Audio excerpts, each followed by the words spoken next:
Good morning, students. Today I am going to continue my lecture for +1 Arts Political Science. The name of the chapter is Equality.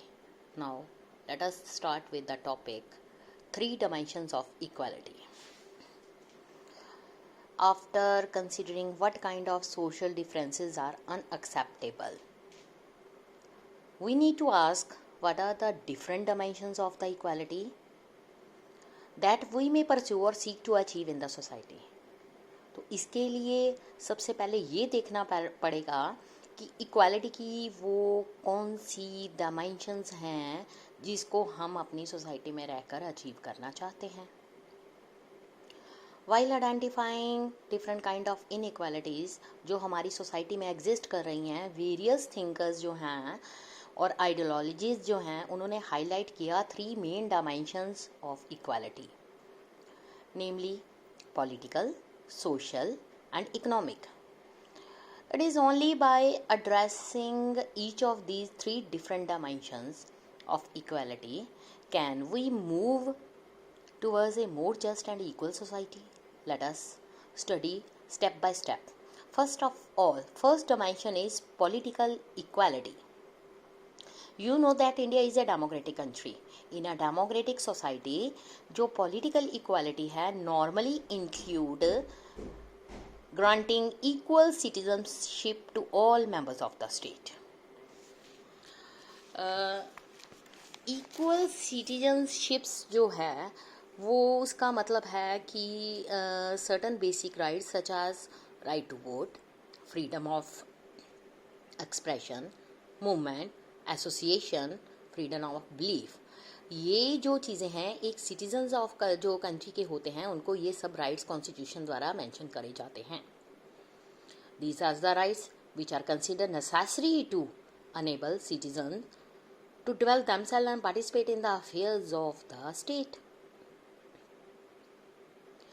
But these are legal rights granted by the constitution and laws.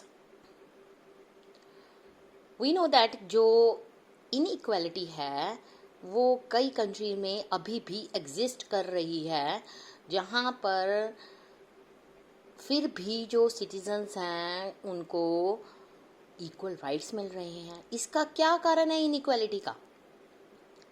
जो ये inequalities हैं often result of difference in the resources, opportunities which are available to citizens in the social and economic sphere.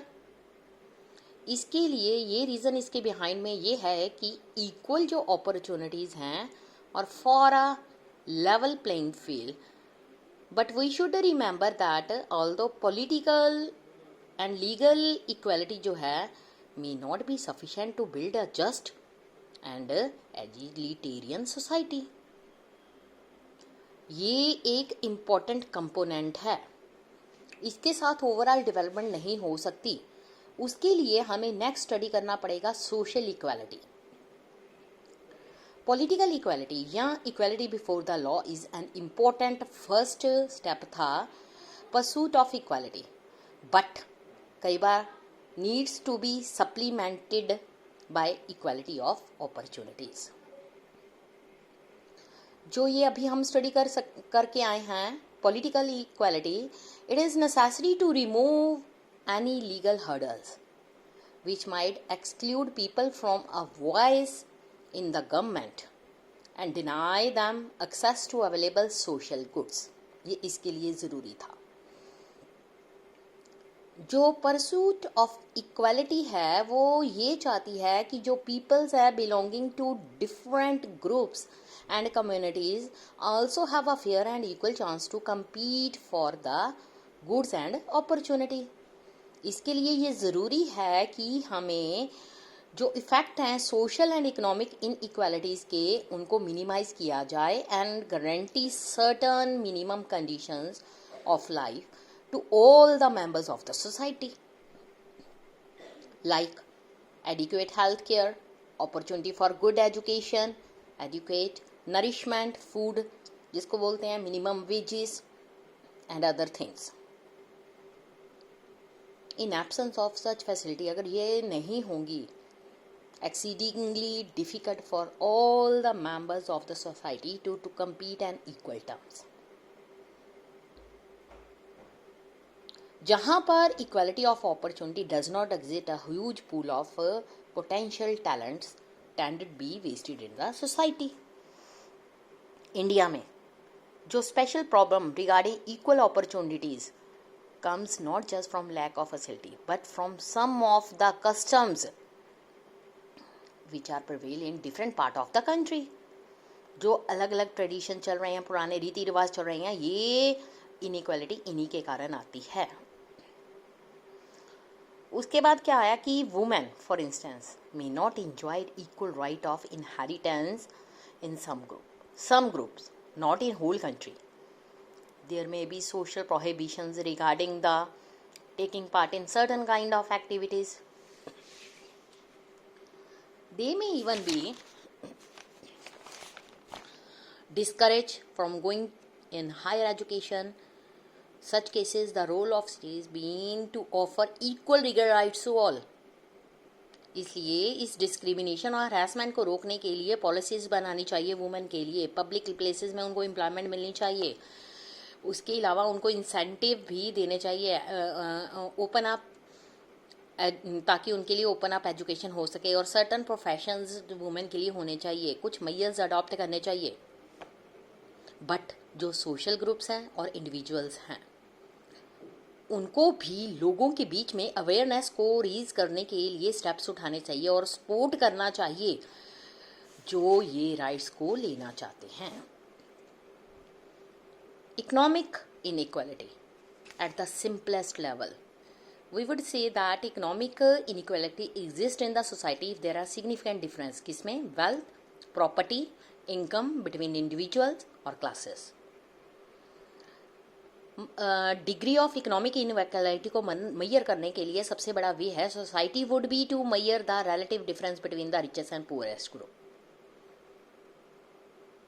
और अगला measure है कि estimate the number of people who live below the poverty line. Of course जो absolute equality of wealth और income है probably never existed in society. Mostly जो democratic country हैं today वो ट्राई करेंगे to make equal opportunities available to people in the believe that this would at least give those who have talent and determination the chance to improve their conditions. लेकिन equal opportunity मिलने के बावजूद भी जो inequalities है बहुत सारी country में एग्जिस्ट कर रही हैं between individuals, but there is possibility of improving one position in society with sufficient effort. Inequalities जो इंटेंशनड होती है that is which remain relatively untouched over generations are more dangerous for the society. अगर हम society बात करें, in a society certain classes of people have enjoyed considerable wealth होती है, power जो कि उनके साथ जाती है over generations. जो सोसाइटी है would become divided between those classes and other who have remained poor over generations. क्या होता है कि जो क्लास डिफरेंस होता है उसके कारण रिसेंटमेंट, वायलेंस अराइज होती है. पावर ऑफ वेल्थ क्लास जो है prove difficult to reform such a society to make it more open and egalitarian. आजकल हमारी सोसाइटी में पुअर और रिच में जो प्रॉब्लम्स है वो क्रिएट हो रही हैं. इन प्रॉब्लम्स के कारण जो पुअर सोसाइटी है उसको डिस्करेज किया जा रहा है. यहाँ पर मैं एक टॉपिक बताऊंगी, फेमिनिज्म. ये एक पॉलिटिकल डॉक्ट्राइन है, equal right for women and man.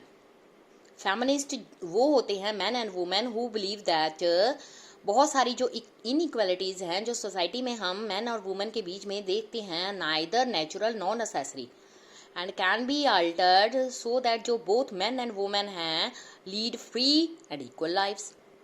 According to feminist, inequality जो है मैन एंड वुमेन के बीच में इन सोसाइटी में रिजल्ट ऑफ पैट्रियार्की.